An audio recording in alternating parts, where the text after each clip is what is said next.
You want to know what keeps the devil up at night? You want to know why the kingdom of darkness is having panic attacks right now? Because you still breathing. And you're about to know everything. You're about to know the truth. SR&BG in the awakening. Welcome to New Earth. Before I start this video, I want to thank everybody that like, comment, share, and subscribe. I see it. God see it. Blessings to you in your situations. Just in case you don't make it to the end of the video, I wanted to thank you now. Thank you. And I mean that. Monday, January 5th, 2036, minus 10. I wake up this morning and I do it again. I'm feeling good. I'm full of positive energy.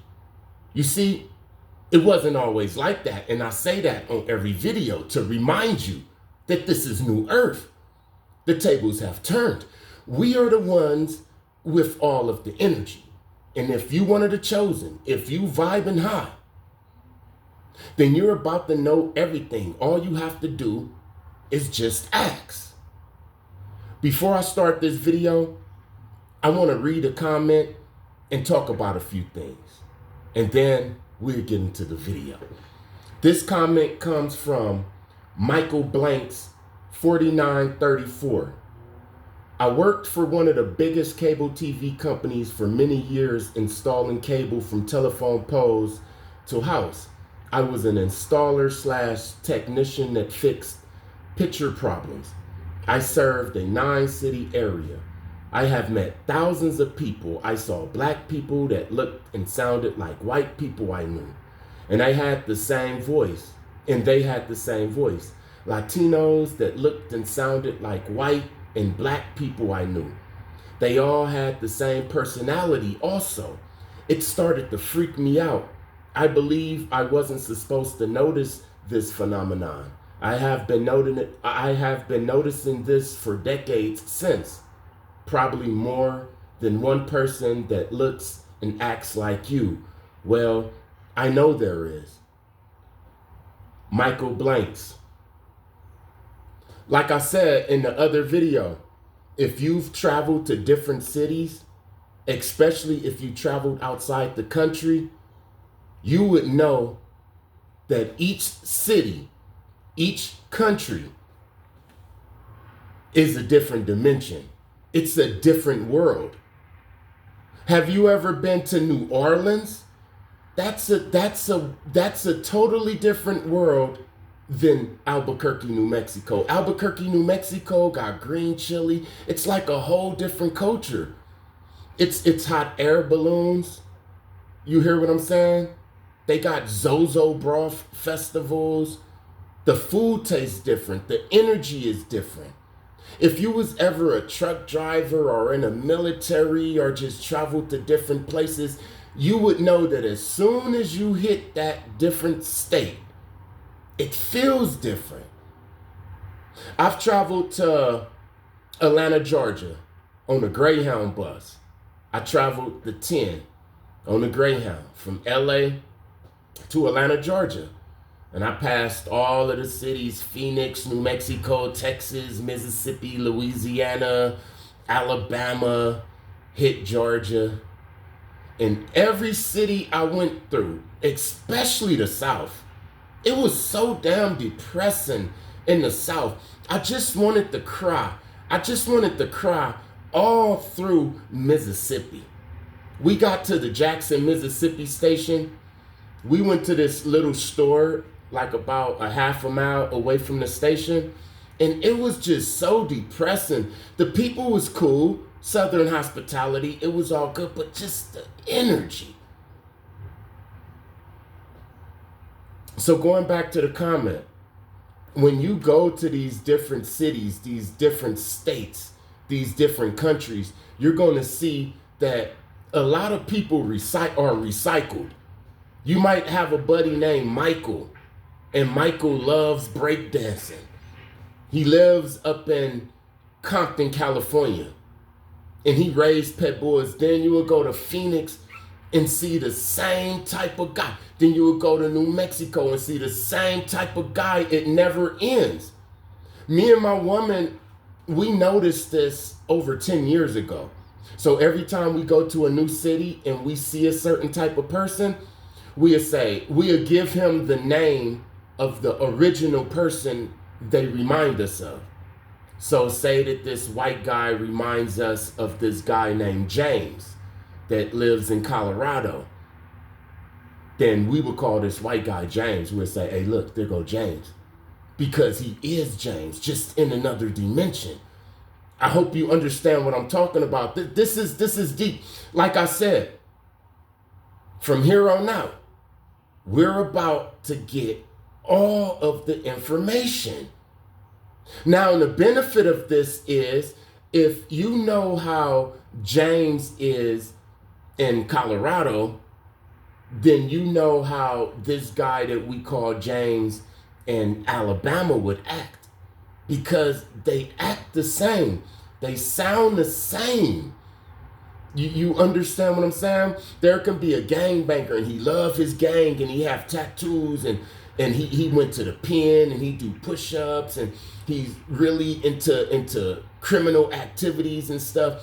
And he will remind you of a white Aryan brother guy. Instead of selling crack like the black guy, the Aryan brother would sell meth.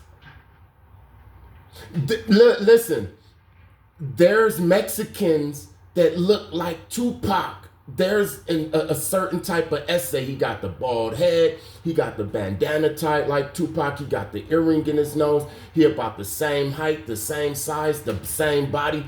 The females from his video, they like him. If there's an essay or a homie out there that's listening right now, you know that you got a homeboy that reminds you of Tupac. You hear what I'm saying? That's wild, man. That's wild. And you want to know what's even deeper? I think that every reality is a different dimension. Like, you don't even have to go to a different city. I noticed this with gangbanging. I'm a non-affiliate, so I could go, I'm gonna put these back on. I could go to different neighborhoods because I'm a non-affiliate. So I was able to hang around Crips and Bloods and SAs and different people. You see, the average Crip, he can't go to Blood neighborhood, let alone stay there for months or even a year and get into relationships with different people over there, but I can. And when I went to these different neighborhoods, I noticed they be the same people, but just in different bodies. You had this big fat dude that sell weed. He a big Blood, and his name is Junebug. And then you would go over to the 8-tray Gangster Crips, and they'll have a same big fat dude with French braids, with a lot of money, with badass kids. They probably even have a candy house. I done seen it. I done seen a person that you would consider a rider that's a Blood, that go out and take people out for his gang. I seen a Cripper, and they act the same. They listen to the same music. These niggas smell the same. I'm starting to think you don't even have to go to a different city or state or country to be in a different dimension. All you have to do is go to a different reality, because the reality of Blood is different than a reality of Crip, which means that could be a different dimension. Am I going too deep down a rabbit hole for you? Because look, I'm about to go a little deeper. Look, this video is just about to be about going down a rabbit hole and the stuff that I'll be talking to people about, okay? So here's another one. I'm done with that one. I'm done with that one. Every city, every state, every country, every reality is a different dimension. And the people, they just recycle themselves. That comment from Michael, it came under the video where I was talking about Remember the different Martin Lawrences? You see the Martin Lawrence look-alike, the Jackie Chan looking like, the Eddie Murphy look-alike.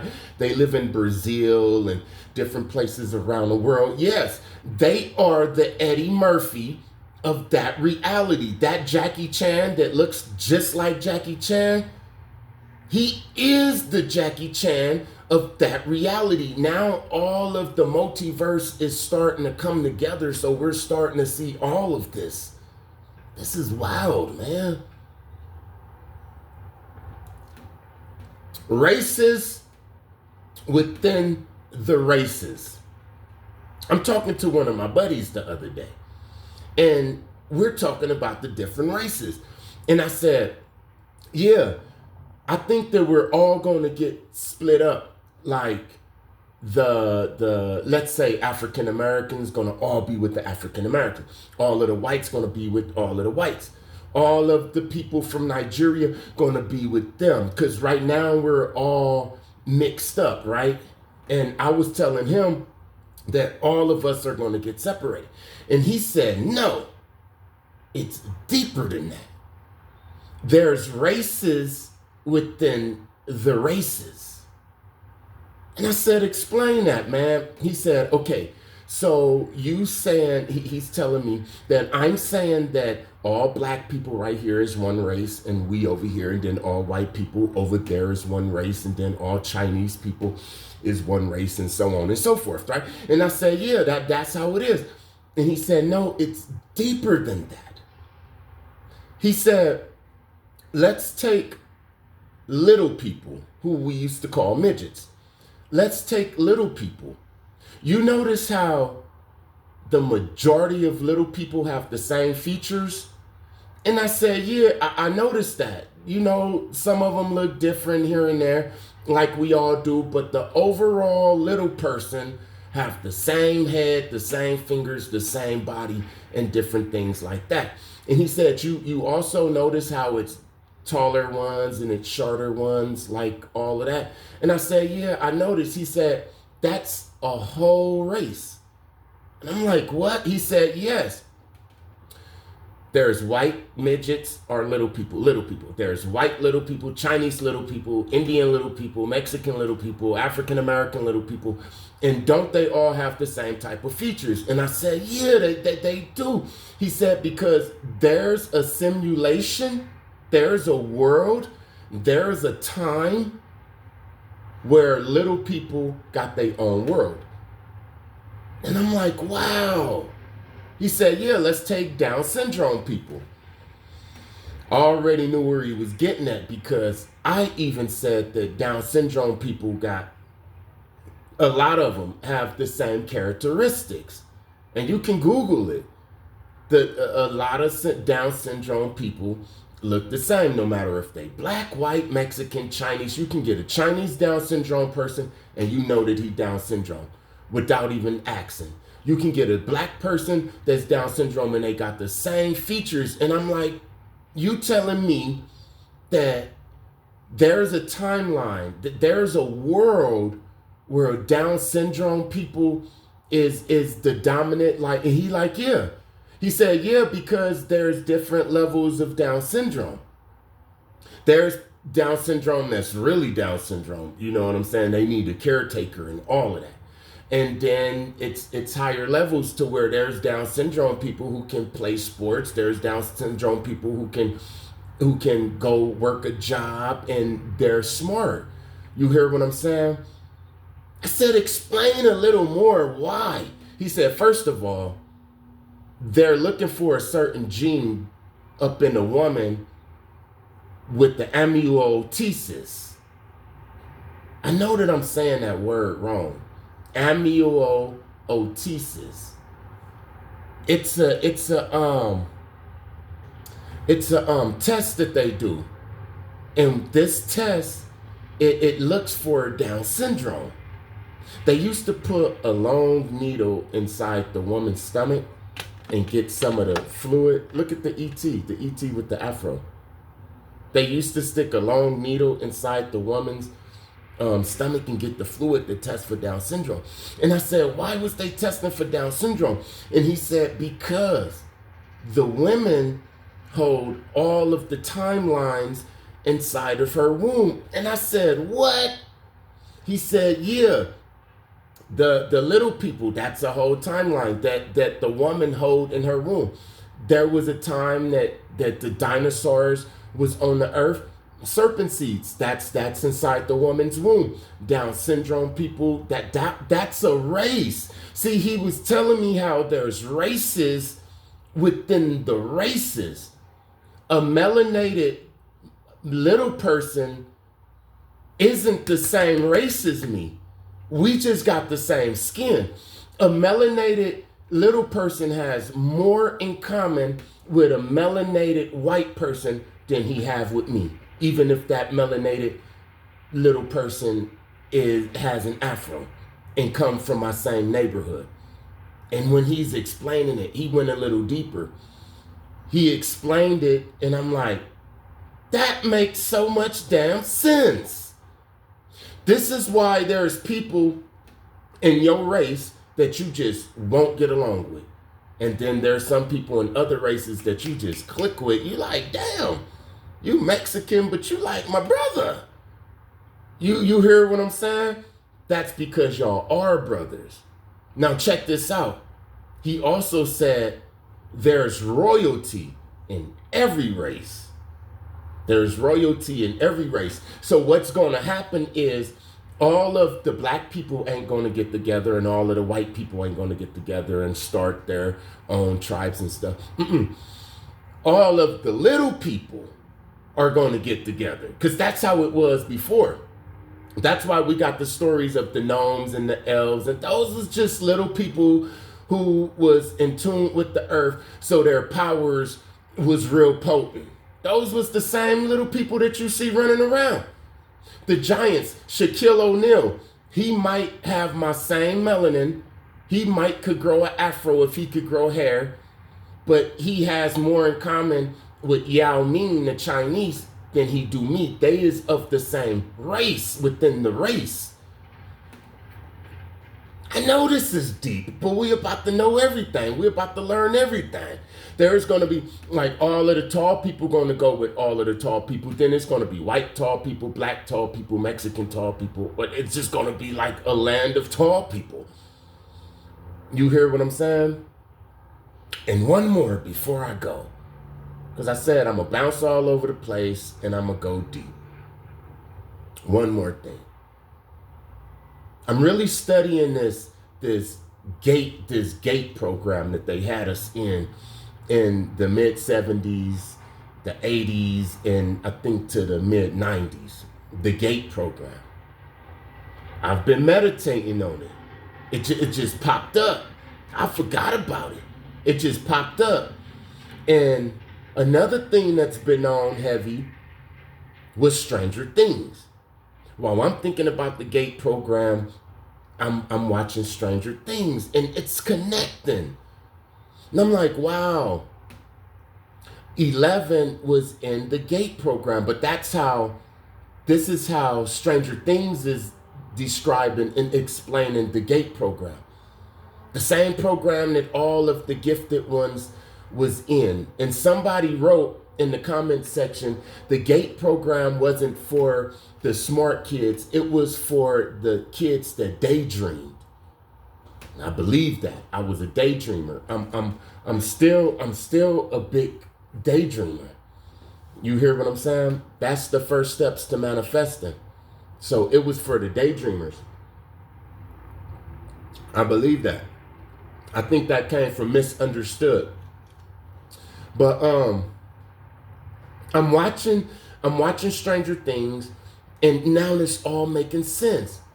Come to find out, 11 opened up what they call a gate. She opened up the mother gate in 1983, according to Stranger Things. So in 1983, 11 is inside this laboratory, the gate program, and they're experimenting on her, trying to get all the telekinesis and all of the superpowers and stuff, man. They trying to figure out how the hell she get there. You see the ET, man. The afro ain't good. But shit, it's coming along. The afro ain't good. This is my real hair. Every time I take out my braids, or my twist, I put it in a little ball. You gonna have a big afro. But anyway, in 1983, they doing experiments on her. She get real scared, start panicking, and open up a mother gate to the upside down hell, right? So I'm thinking like, wow, all of the demigorgons and all of this stuff, they came out of a gate, the gate program. They came up out of this gate that this girl, one of the chosen ones, opened up the gate. Then I said, I'll be damned. That's what they was doing. They was using us to open up the gates to hell. Let's take it. Let's take it before the gate program, before they start experimenting on us in the 70s. Look at the world. Go back and look how the world was. Yeah, it was crime, and yeah, it was Jim Crow and different things like that, but it wasn't like it is now. Even the technology, it wasn't like it is now. Something happened, and it happened during the years of the gate program in full effect. What was happening in the mid 70s, the 80s, and the 90s? Like I said, crack cocaine came out, gangs came out, AIDS came out, real strong. And what was in the theaters? Like I said, a part of the gate program was Faces of Death. All of this was for you, chosen one, so that we could be scared like 11. When I was young, seeing the monkey get hit, when I was young, seeing the gang violence and all of this, I was manifesting the hell. And now you see all of this, you see the upside down, you see the demigorgons. Remember I told you that 11 brung in the demigorgons. She brung in all of this shit. She didn't try to. It came through the trauma. So they put us through so much trauma at a young age. A lot of people are saying that they nose bled. They put us through so much trauma. They put the trauma right in front of our face. They put the demons right in front of our face. Freddy Krueger, Jason, all of these scary movies. The bloodiest, the most satanic, demonics, the ghoulies, the gremlins, the Goonies, all of this shit. It was not the Goonies. The Goonies was pretty good. I like that movie. The Goonies is actually about the chosen ones getting our treasure. And remember, the mother of the Goonies, who also played Throw Mama from the Train, is the biggest dysfunctional mother, narcissist mother. So there you have it. I'm about to crawl back out this rabbit hole and do me some push-ups and go get me something to eat. You hear what I'm saying? Because as the time keep going fast and we go further and further into 2026, 2027, 2028, all of that, we just about to learn more. So what am I saying? I'm saying that I feel that the gate program was looking for these special children, just like 11 on Stranger Things. And when they found us, they surrounded us with certain trauma so that we can manifest that. So we can open up the gate just like 11 did. The same thing. The same thing. This is why Stranger Things is in the theaters and on Netflix right now. It's the big thing right now because the gate program, it's being exposed right now who you are. To figure out the gate program is to figure out who you really are and the power that you got. I'm telling you, we produced all of this. We manifested all of this, but they made us. They made us manifest this. They put the Freddy Krueger in our face. Sleepaway Camp. I can go on and on with the horror movies. Texas Chainsaw Massacre, Hellraiser, on and on. The 80s was so sick in the theaters. I'm telling you right now, all praises to the Most High. Thank you to everybody that liked, comment, share, and subscribe. I see it. God see it. Blessings to you in your situations. Peace.